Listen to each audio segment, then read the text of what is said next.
Alors bonjour à tous, je vous lis le calendrier du jour pour ceux qui ne savent pas lire parce que je le trouvais vraiment très beau et très vrai.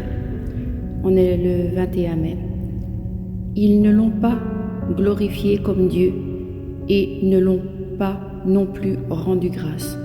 Ils se sont égarés dans leur propre raisonnement et leur cœur privé d'intelligence a été rempli de ténèbres. Se prétendant sages, ils sont devenus fous. Romains 1, 21.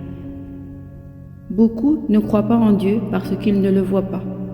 Ils croient pourtant à l'existence de l'électricité, du vent, des ondes, des rayons du soleil et de l'amour.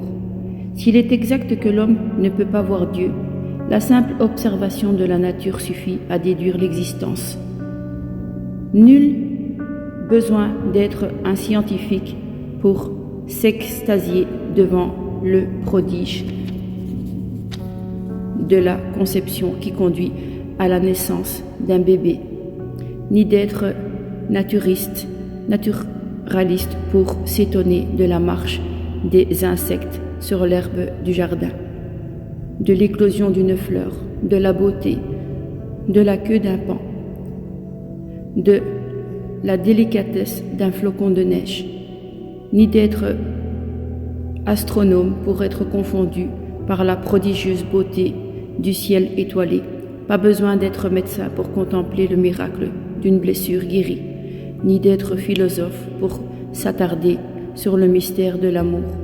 Non, il n'est pas besoin d'être des prodiges qui font notre quotidien.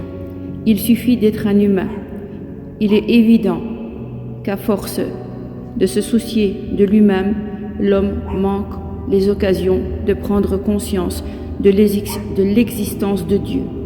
Ainsi, guidé par la raison seule, l'homme est livré à une insuffisance, à ses propres principes, à ses ambitions, à ses raisonnements. Voulons-nous voir Dieu? Arrêtons-nous maintenant à la croix de Jésus-Christ. Oublions nos idées préconçues, nos certitudes. Sentons notre misère, notre fragilité ou notre orgueil. Repentons-nous de l'avoir ignoré. Demandons-lui de se révéler à nous et nous verrons Dieu. Plus encore, nous le connaîtrons. Que Dieu vous bénisse à tous.